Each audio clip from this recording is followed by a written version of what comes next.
마리아 발도로타의 하느님이시오 사람이신 그리스도의 시 제48장. 나 마리아는 하느님의 어머니가 됨으로써 여인의 죄를 속죄하였다. 성모 마리아가 말씀하신다. 예수가 그의 평화를 내게 갖다 주러 올 것이라고 내가 내게 약속했었다. 그런데 성탄날 내가 아기와 같이 있는 것을 보았을 때 내 안에 있던 그 평화가 기억나느냐? 그때는 내 평화의 때였다. 지금은 내 고뇌의 때이다. 그러나 이제는 너도 그것을 알지. 고통 속에서 우리와 이웃을 위한 평화와 일체의 은총을 얻는다는 것을. 사람이 내수는 순환의 무서운 고통을 겪고 나서 다시 하느님 예수가 되었다. 예수는 다시 평화가 되었다. 그가 떠나왔던 하늘. 세상에서 그를 사랑하는 사람들에게 지금 그의 평화를 널리 베푸는 하늘에서 다시 평화가 되었다. 그러나 순환의 시간에는 세상의 평화인 그가 이 평화를 빼앗겼었다. 만일 그가 평화를 차지하고 있었으면 고통을 당하지 않았을 것이다. 그런데 그는 고통을 당해야 하였다. 완전히 고통을 당해야 하였다. 나 마리아는 하느님의 어머니가 됨으로써 여인의 죄를 대신 속죄하였다. 그러나 그것은 여인의 구속의 시초에 지나지 않았다. 동정을 서원함으로써 일체의 인간적인 결합을 사용함으로써 일체의 육체적 만족을 물리쳤고 그렇게 함으로써 하나님의 은총을 받을 자격을 얻었었다. 그러나 그것은 아직 넉넉한 것이 아니었다. 과연 하와의 죄는 가지가 내딛는 나무와 같은 것이었다.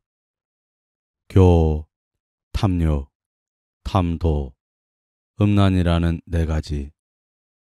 그런데 나무를 뿌리까지 메마르게 하기 전에 이 네 가지 가지를 잘라야 하는 것이었다. 나 자신의 가장 깊숙한 곳까지 나를 낮추면서 나는 교우를 이겼다. 나는 모든 사람 앞에서 나를 낮추었다. 나는 하느님 앞에서의 내 겸손을 말하는 것이 아니다. 지극히 높으신 분 앞에서는 모든 피조물은 다 겸손해야 한다. 하느님의 말씀, 제2위 성자도 겸손을 가지고 계셨다. 여자인 나도 겸손을 가지고 있어야 했다. 그러나 내가 도무지 저항하지 않고 사람들에게 참아 견디어야 한 그 모든 모욕을 곰곰이 생각해 보았느냐. 의인이었던 요셉까지도 마음속으로 나를 비난했었다. 의인이 아닌 다른 사람들은 내 임신을 비방하여 죄를 지었고 그들의 말의 소문이 가혹한 한 파도처럼 달려와서 내 여인으로서의 명예를 부서뜨렸다.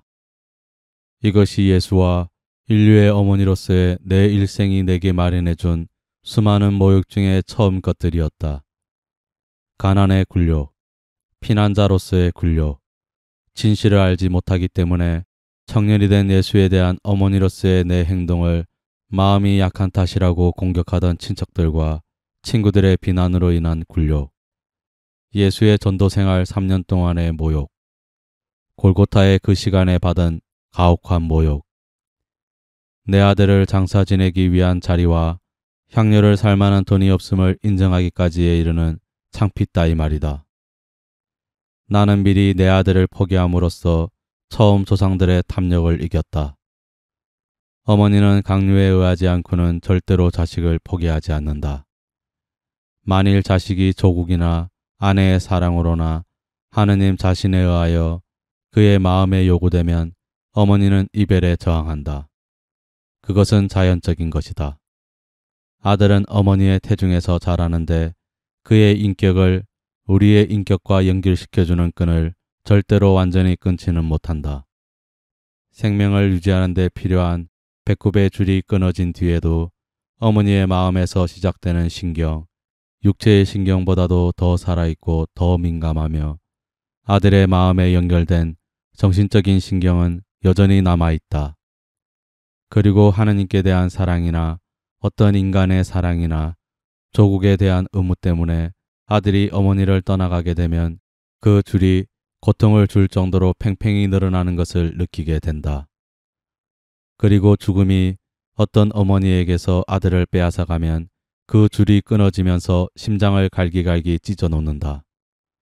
그런데 나는 내 아들을 가진 그 순간부터 그를 포기하였다.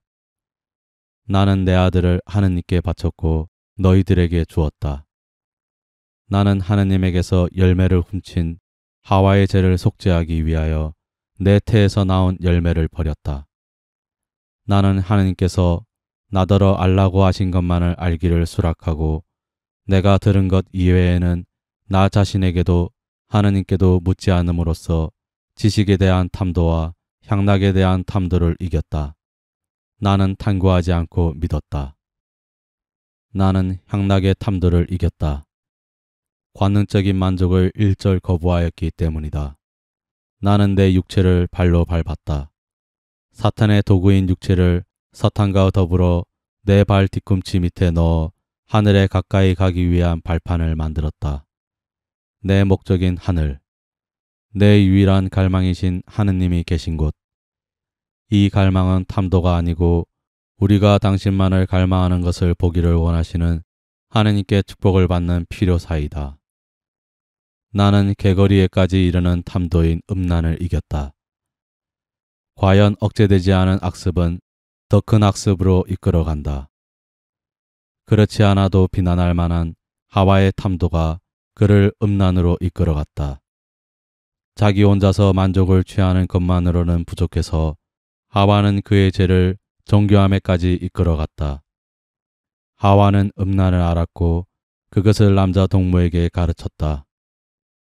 나는 경계표를 뒤엎어서 내려보내는 대신에 항상 올려보냈다.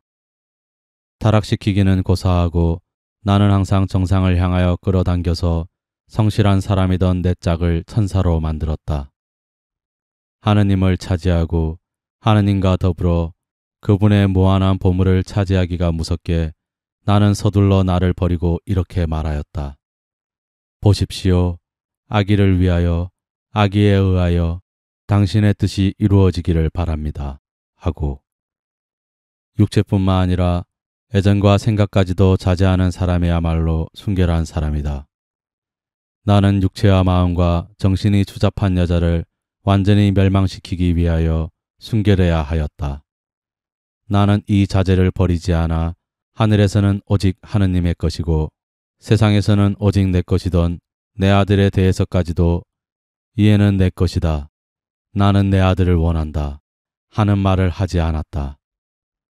그러나 하와 때문에 이뤄진 평화를 여자에게 돌려주는 데에는 이것도 아직 충분하지 못하였다. 나는 이 세상에 태어나는 것을 본 그 아들이 죽는 것을 보면서 이 평화를 십자가 아래에서 얻었다. 죽어가는 내 아들의 외치는 소리에 오장육부가 쏟아져 나오는 것 같은 고통을 느끼면서 나는 여성다움을 일절 잃었다. 나는 이미 육체가 아니고 천사였다. 정배로서 성령과 결합한 동정녀 마리아는 그 순간에 죽었다. 남아있는 것은 은총의 어머니, 그의 고통으로 너희들을 은총에 낳아주고 너희들에게 은총을 준 은총의 어머니였다. 성탄날 밤 내가 다시 여자로 확립한 앙컷이 십자가 아래서 하늘의 인간이 되는 방법을 얻었다.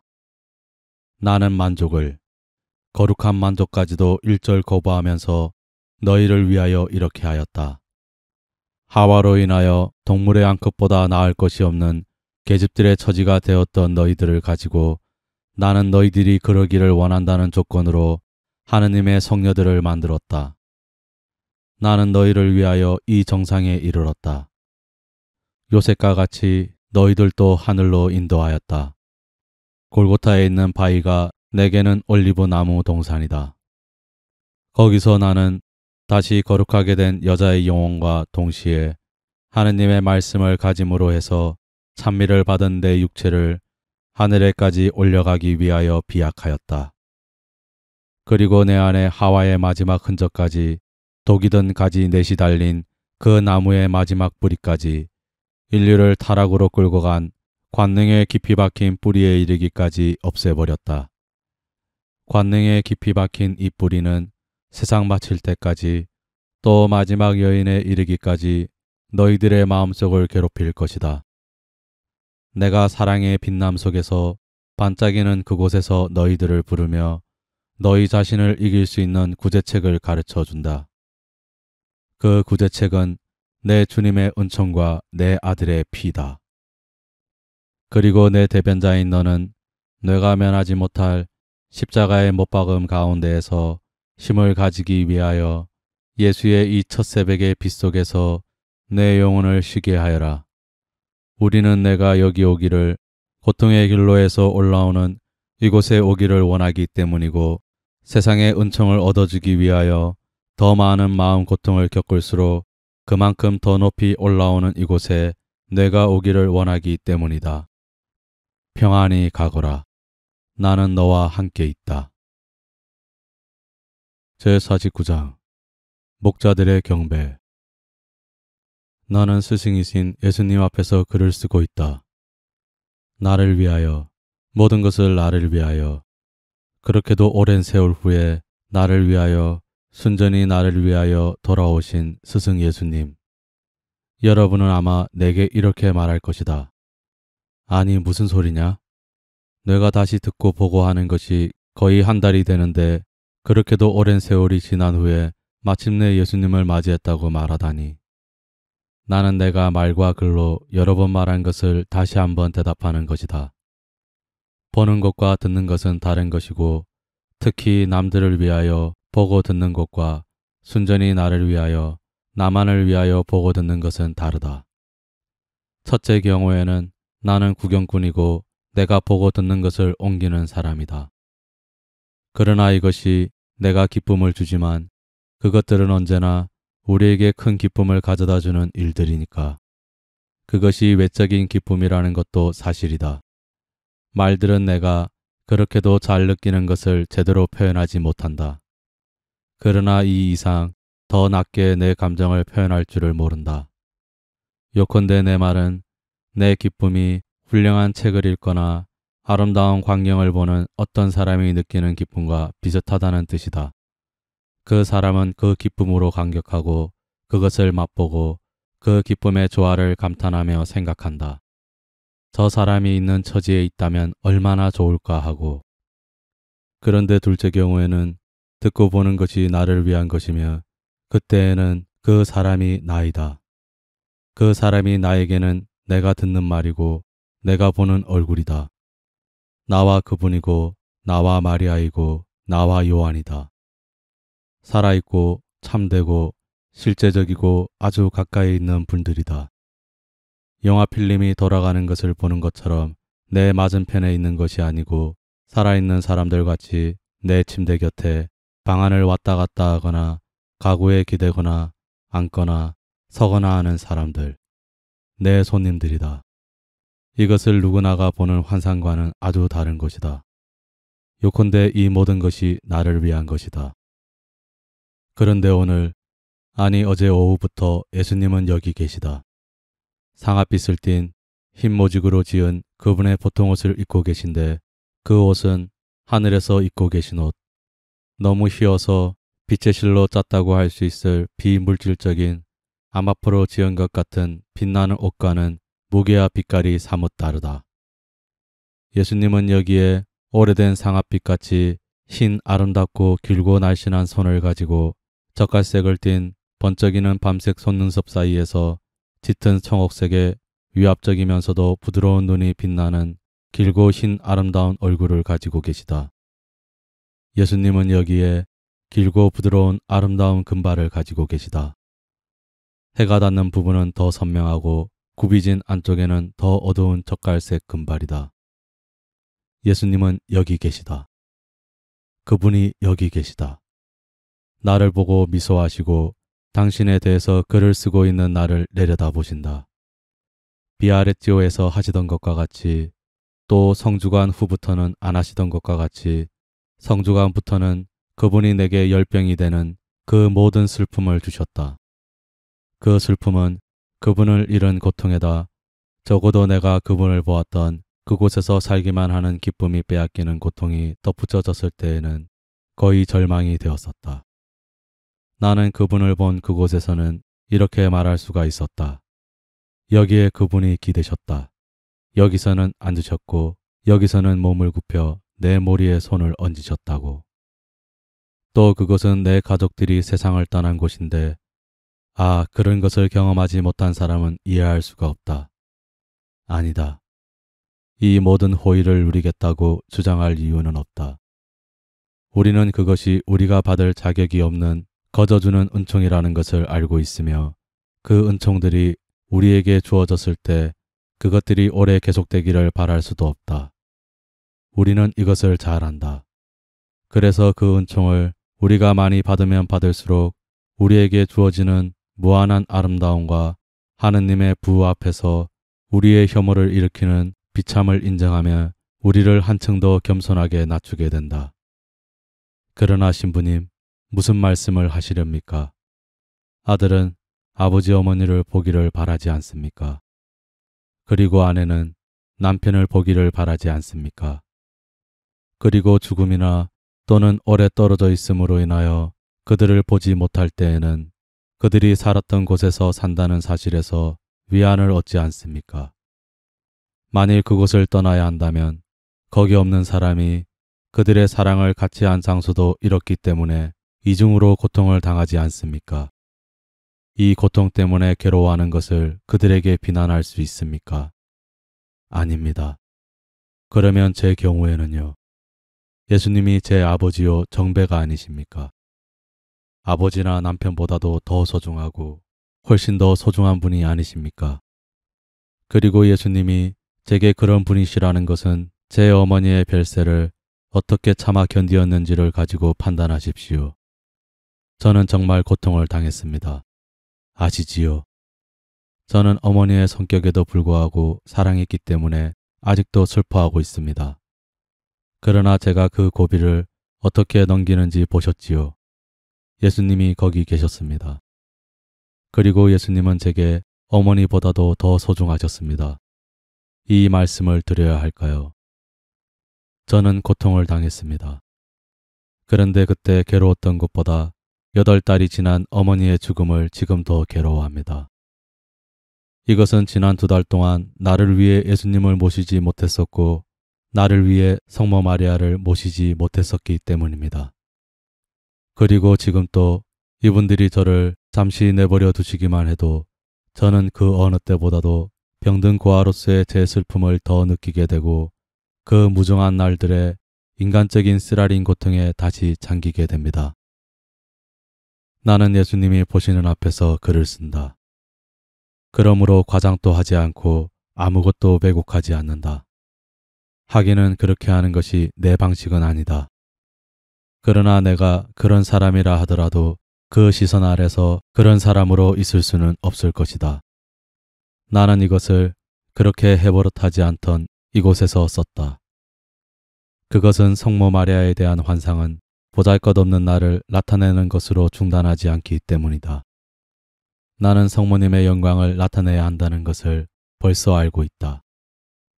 성모 마리아의 모성이 모든 순간의 영광의 화관이 아니었던가. 나는 대단히 병든 몸이고 글을 쓰는 것이 매우 고통스럽다. 나는 기진맥진해 있다. 그러나 성모 마리아가 더 사랑을 받으시도록 알려야 하는 때에는 나는 계산을 하지 않는다. 어깨가 아픈가? 심장이 약해지는가? 머리가 아픈가? 열이 오르는가? 상관없다. 마리아가 내가 보는 것과 같이 하느님의 인자와 당신의 착함으로 지극히 아름답고 다정스러운 분으로 알려지기만 하면 나로서는 만족이다. 나중에 나는 넓은 들판을 본다. 달은 중천에 올라와서 별이 총총 박힌 하늘을 조용히 지나간다. 별들은 짙은 파란색 벨벳으로 만든 거대한 청계에 박혀 금강석 목같이 보인다. 그리고 달은 한가운데서 그 새하얀 얼굴로 웃고 있는데 그 얼굴에서는 젖빛을 띤 광선이 강물처럼 내려와 풍경을 온통 흰빛으로 감싼다. 잎이 떨어진 나무들은 이 흰빛깔 위에 더 크고 우중충하게 부각되고 여기저기에 나타나는 낮은 담장들은 엉긴 우유와도 같다. 멀리 있는 작은 집은 까라라의 대리석 덩어리 같다. 여기서 까라라는 이탈리아의 지중해 근처 도시로서 큰 대리석 채석장들이 있는 곳입니다. 내 오른쪽으로는 양쪽은 가시덤불로 된 울타리가 쳐져 있고 나머지 양쪽은 낮고 투박한 담으로 둘러쳐진 곳이 보인다. 이 담은 일종의 창고 지붕을 받치고 있는데 그 창고는 울타리 안쪽에 일부분은 돌로 지어졌고 일부분은 나무로 되어 있어서 여름에는 나무로 된 부분을 치워서 창고가 문으로 변하는 모양이다. 거기서는 가끔 단속적이고 짧은 양의 울음소리가 들려온다. 꿈을 꾸거나 달빛 때문에 새벽이 가까운 줄로 생각하는 양들일 것이다. 그것은 지나치다고 할 만큼 강렬한 빛인데 그 천체가 땅에 가까이 오거나 알 수 없는 화재로 인하여 번쩍이는 것 같이 점점 더 밝아진다. 목자 한 사람이 문지방으로 나아온다. 그는 눈을 보호하기 위하여 팔을 이마 높이까지 올리고 공중을 쳐다본다. 달빛에 눈을 보호해야 한다는 것은 있을 수 없는 일인 것 같다. 그러나 그 달빛이 어떻게나 강렬한지 눈이 부시다. 특히 일반적으로 컴컴한 우울 안에서 나오는 사람은 눈이 부시다. 목자가 동료들을 부르니 모두 문으로 나온다. 각 연령층의 덥수룩한 남자 한때다. 청소년들도 있고 벌써 머리가 희끗희끗한 사람들도 있다.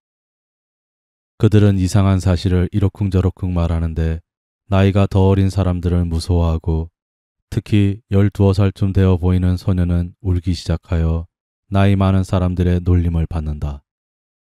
뭐가 무서우냐 바보야 하고 제일 나이 많은 사람이 말한다. 하늘이 조용한 걸 보지 못하니? 넌 달빛을 본 일이 한 번도 없단 말이냐. 넌 알을 품은 암탉의 날개 밑에 있는 병아리처럼 늘 엄마 치마꼴이나 쥐고 있었단 말이냐. 하지만 너 별볼일 다 보게 될 거다. 내가 한 번은 레바논 산맥 쪽으로 훨씬 더 멀리 가고 있었다. 난 올라가고 있었다. 난 젊어서 걸어도 피곤하지가 않았지. 그 시절에는 내가 부자이기도 했지. 어떤 날 밤, 난 빛을 보았는데 그 빛이 어떻게나 강한지 난 엘리야가 불수레를 타고 돌아오려나 보다고 생각했다. 하늘이 온통 불타고 있었다. 한 노인이, 그 노인은 엘리야였다. 내게 이렇게 말했다. 멀지 않아 세상에 큰 사건이 일어날 것이다 하고. 그리고 우리에겐 그것이 로마 군인의 도착이라는 사건이었다. 아, 너도 오래 살면 별일 다 볼 거다. 그러나 목동은 더 이상 노인의 말을 듣지 않는다. 그가 이제는 무서워하지 않는 것 같다. 과연 그는 문지방을 떠나 그 뒤에 숨어있던 실팍한 목자의 어깨 뒤에 살짝 빠져나와서 헛간 앞에 있는 울막은 목장으로 나온다. 그는 하늘을 쳐다보며 목류병자같이 또는 그를 온전히 사로잡는 어떤 것에 정신을 빼앗긴 것 같이 걸어간다. 어느 순간 그는 오! 하고 외친다. 그리고 팔을 약간 벌리고 화석된 것 같이 서 있다. 다른 목자들은 놀라서 서로 바라본다. 아니 대간절 저 바보가 왜 저러지? 하고 누군가 말한다. 내일 저 녀석을 제 어머니한테 도로 데려다 줄 테다. 미친놈한테 양들을 지키게 하기는 싫거든. 하고 다른 사람이 말한다. 그러자 앞서 말한 적이 있는 늙은이가 이렇게 말한다. 가서 보고 나서 판단하세. 자고 있는 다른 사람들도 깨우고 몽둥이들을 가져오게. 어쩌면 못된 짐승이나 강도들이 있는지도 모르니까. 그들은 도로 들어가서 다른 목자들을 불러가지고 횃불과 곤봉들을 들고 나온다. 그들은 아이 있는 곳으로 간다. 저기 하고 어린아이는 미소 지으면서 말한다. 나무 위에 있는 저 불빛을 보세요. 달빛을 타고 오는 것 같아요. 가까이 오고 있어요. 아이고 참 아름답기도 하다. 나는 좀 더 환한 불빛밖에 보이지 않는데 나도 하고 다른 목자들이 말한다. 아니야 난 몸뚱이 같은 물건이 보이는데 하고 또 다른 사람이 말하는데 그는 마리아에게 양젖을 준 목자임을 알아보겠다. 천사예요 하고 어린아이가 외친다. 내려와 가까이 오고 있어요. 땅에 엎드리세요. 하느님의 천사 앞에 무릎을 꿇읍시다.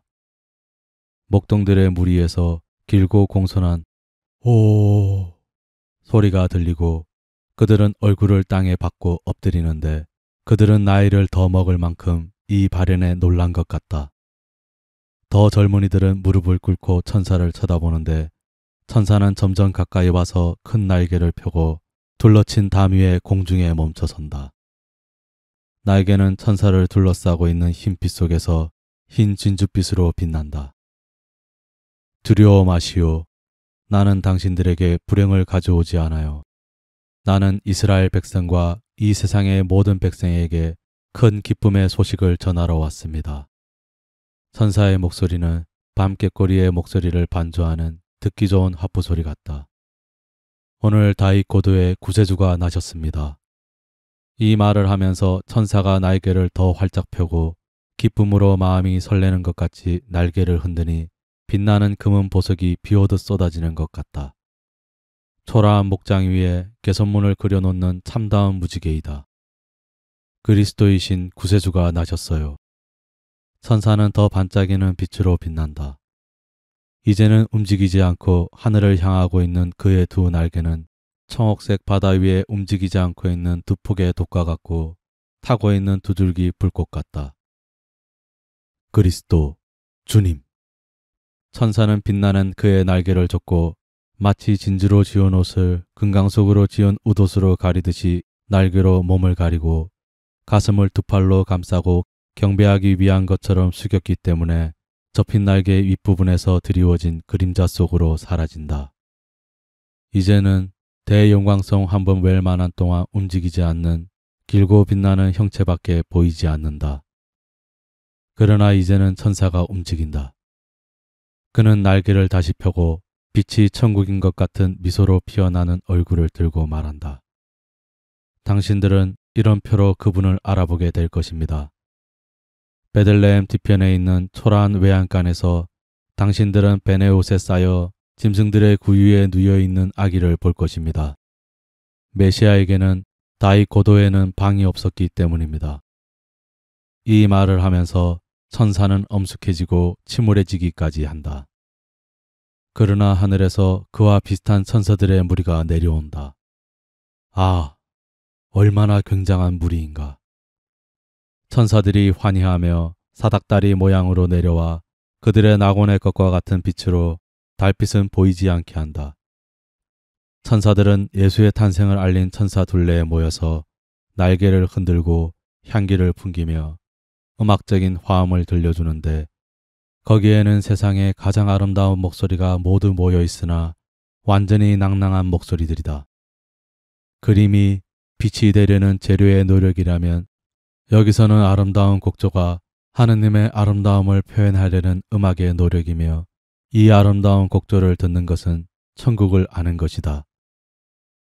거기에서는 모든 것이 사랑으로 조화되는데 이 사랑은 하느님에게서 나와 지복을 누리는 사람들에게 퍼지고 그들에게서 하느님께로 돌아와 저희들은 당신을 사랑합니다 하고 말하는 것이다. 천사들의 영광 노래는 점점 더 번지는 음파로 고요한 들판의 빛과 같이 퍼진다. 새들도 이 빛을 환영하기 위하여 그들의 노래를 합치고 양들도 미리 찾아온 이 태양을 맞이하기 위하여 그들의 울음소리를 곁들인다.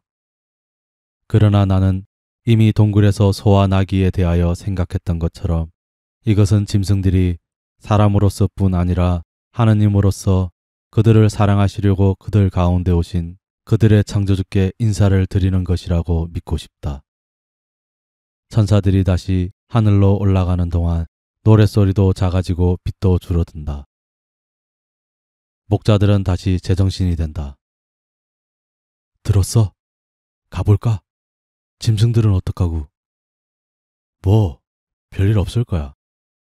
하느님의 말씀을 따르게 가세. 하지만 어디로 가야 하지? 아기가 오늘 낳고 또 베들레헴에게 방을 구하지 못했다고 천사가 말하지 않았어? 그러자 이번에는 양젖을 준 목자가 말한다. 가세, 내가 안 해. 나는 이 여자를 보았는데 불쌍한 생각이 들었네.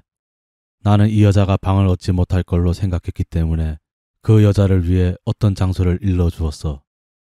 그리고 남자에게는 여자에게 먹이라고 양젖을 주었어.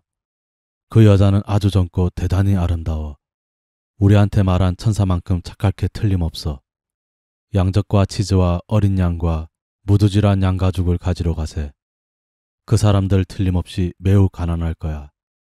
그런데 내가 감히 이름을 부를 수 없는 아기가 얼마나 추울지 누가 아나.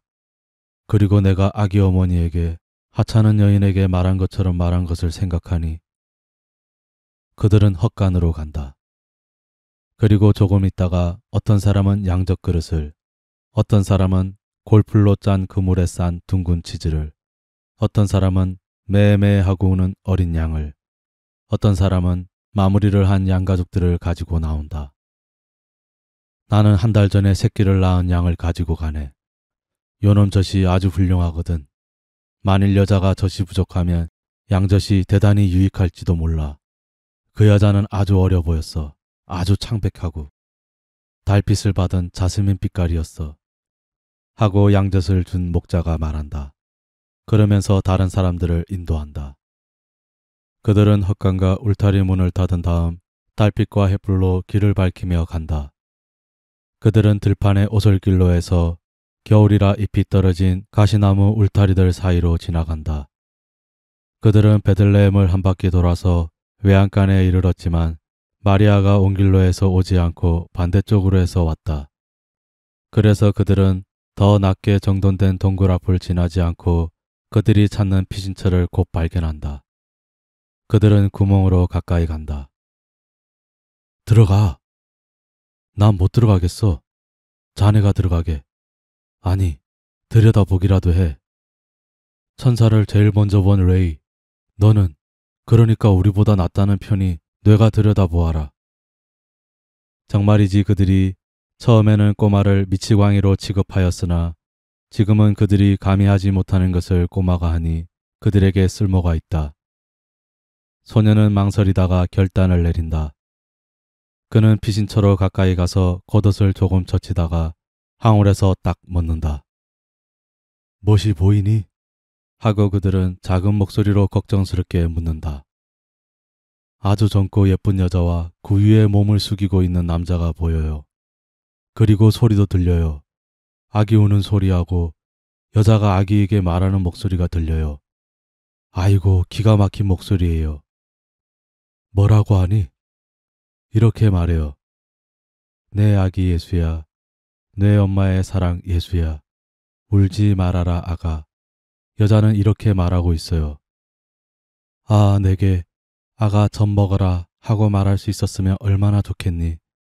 그렇지만 젖이 아직 안 나온단다 하고 또 이렇게 말해요. 내 사랑아 몹시 춥지. 건초가 찌르지. 내가 이렇게 우는 소리를 들으니 엄마는 얼마나 괴로운지 모르겠다. 또 이렇게 말해요. 내 어린 것아 자거라. 내 우는 소리를 듣고 내 눈물을 보니 내 가슴이 찢어지는 것 같구나. 여자는 아기에게 입 맞추고 손으로 그 작은 발을 녹여주고 있어요. 그 위에 손을 내려뜨리고 몸을 숙이고 있어요. 불러라. 내가 거기 있다는 걸 알려라. 난 싫어요. 차라리 우리를 인도했고 저 여자를 아는 아저씨가 부르세요.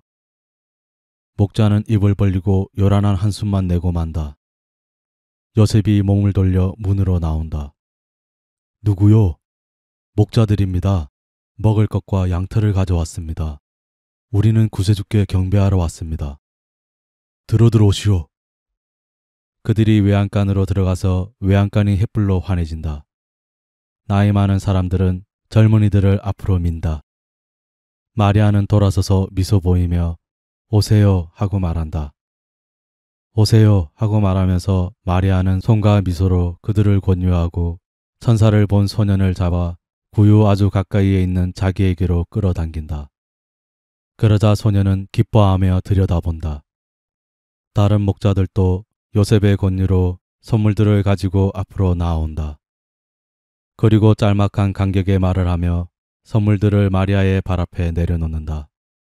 그런 다음 가만히 울고 있는 갓난 아기를 들여다보며 감격하고 행복해서 미소 짓는다. 그 중에서 더 대담한 사람이 말한다. 아기 어머니 받으세요. 이건 부드럽고 깨끗합니다. 나는 이걸 오래지 않아 우리 집에서 날 아기를 위해 준비했던 것이지만 당신께 드립니다. 아드님을 이 양털 속에 누이세요. 부드럽고 따뜻할 겁니다. 그러면서 양가죽 한 장을 바친다.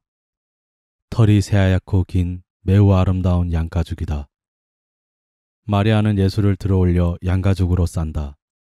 마리아가 아기를 목자들에게 보이니 이들은 땅바닥에 깔린 건처 위에 무릎을 꿇고 황홀해서 쳐다본다.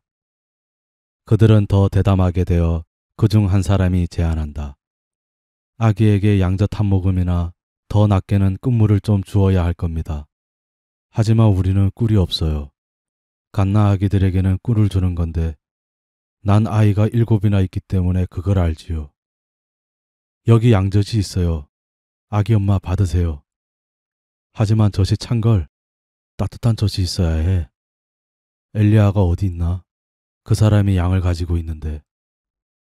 엘리야가 양젓을 준 사람인 모양인데 여기에 없다. 그는 밖에 남아서 틈으로 들여다보며 밤의 어둠 속에 숨어 있다. 누가 이리로 데려왔어요? 천사가 우리에게 가보라고 말했고 엘리야가 우리를 안내했습니다. 그런데 이 사람이 지금 어디 있을까? 양이 우는 바람에 탈로가 났다. 이리 오게 자네를 찾는 중일세.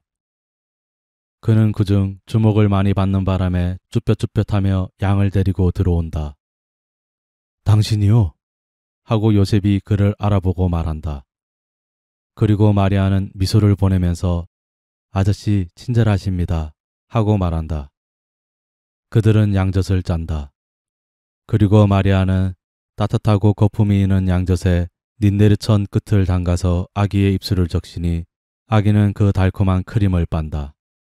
그들은 모두가 빙그레 웃는다. 그리고 입술에 아직 천 귀퉁이를 문 채 예수가 따뜻한 양털 속에서 잠이 들자 한층 더 미소 짓는다. 그런데 여기 남아있으면 안 됩니다. 춥고 축축해서요. 그리고 또 이 짐승들 냄새하고 안 됩니다. 또 구세주께 이건 안 됩니다. 알아요. 그렇지만 베들레헴에는 우리가 있을 자리가 없는걸요. 하고 마리아가 크게 한숨 지으며 말한다. 용기를 내세요. 아기 엄마, 우리가 집을 구해 보겠습니다. 난 우리 주인 아주머니에게 말하겠습니다. 하고 양젓을 준 사람인 엘리야가 말한다. 주인 아주머니는 착하거든요. 자기 방을 내주는 한이 있더라도 당신네들을 받아들일 것입니다. 우리 주인 집이 꽉 찼지만 자리를 내줄 겁니다. 아기를 위해서만이라도 요셉과 저는 아직 땅바닥에 있어도 상관없어요. 그렇지만 아기는 아기 엄마, 한숨 짓지 말아요. 나는 우리가 들은 말을 많은 사람에게 하겠습니다. 당신들은 부족할 게 없을 겁니다. 지금 당장은 가난한 우리가 드리는 걸 받으세요. 우린 목자들이랍니다. 우리도 가난하오. 하고 요셉이 말한다. 그래서 당신들에게 보상을 해줄 수가 없구려. 아, 우리는 보상을 원치 않습니다. 당신들이 보상을 할 수 있다 해도 우리는 원치 않을 것입니다. 주님께서 벌써 우리를 보상해 주셨습니다. 평화를 주님은 모든 사람에게 약속하셨습니다. 천사들은 마음이 착한 이들에게 평화 하고 말했어요. 그렇지만 우리에게는 평화를 벌써 주셨습니다. 이 아기가 구세주, 그리스도, 주님이라고 천사가 말했거든요. 우리는 가난하고 무식합니다. 하지만 구세주는 평화의 왕일 것이라고 예언자들이 말한다는 건 알고 있습니다. 그런데 천사가 우리에게 아기에게 가서 경배하라고 말했습니다. 이와 같이 주님은 우리에게 평화를 주셨습니다. 하늘 높은 곳에는 하느님께 영광, 또 그분의 그리스도이신 아기에게도 영광. 그리고 아기를 낳은 엄마 축복받으세요. 당신은 그리스도를 가질 자격이 있었으니 거룩합니다. 여왕과 같이 우리들에게 명령하세요. 우리는 당신을 섬기는 것이 기쁠 테니까요. 당신에게 뭘 해드릴 수 있을까요? 내 아들을 사랑하고 여러분이 지금 가지고 있는 생각을 늘 마음속에 간직하는 것입니다. 그렇지만 당신을 위해서는 희망하는 게 아무것도 없어요. 당신 아들이 낳았다는 것을 알릴 만한 친척도 없습니까? 예, 있어요. 그렇지만 이 근처에 있지 않고 헤브론에 있습니다. 내가 거길 가겠습니다. 어떤 사람들입니까? 하고 엘리야가 말한다. 사제 즈가리아와 사촌언니 엘리사벳입니다. 즈가리아님, 그분을 잘 압니다. 여름에는 좋은 풀이 많은 그 산으로 가지요. 그리고 그분의 목자하고는 친구입니다. 아기 엄마가 정돈이 된 것을 알게 되면 즈가리아님을 찾아가겠습니다. 엘리야, 고맙습니다. 천만에요. 보잘것없는 목자인 내게는 사제에게 가서 구세주가 나셨습니다. 하고 말하는 것이 큰 영광입니다. 아니에요. 사제님의 사촌 나자렛의 마리아가 예수가 낳았다고 베들레헴으로 오시라고 하더라고 말해주세요. 그렇게 말하겠습니다. 하느님께서 당신에게 갚아주시기를 바랍니다. 당신들 모두를 기억하겠습니다. 아기에게 우리 얘기를 해주겠습니까? 예. 나는 엘리야입니다. 저는 레이고요. 저는 사무엘. 나는 요나. 나는 이삭. 저는 도비야. 나는 요나타. 그리고 저는 다니엘입니다. 저는 스몬이고요. 제 이름은 요한입니다. 저는 요셉이고 제 동생은 베냐민입니다. 우리는 쌍둥이지요. 여러분의 마음을 기억하겠습니다. 우리가 가야 합니다. 하지만 또 올 겁니다. 그리고 경배하라고 다른 사람들도 데리고 오겠습니다. 아기를 둬두고 어떻게 목장으로 돌아가지?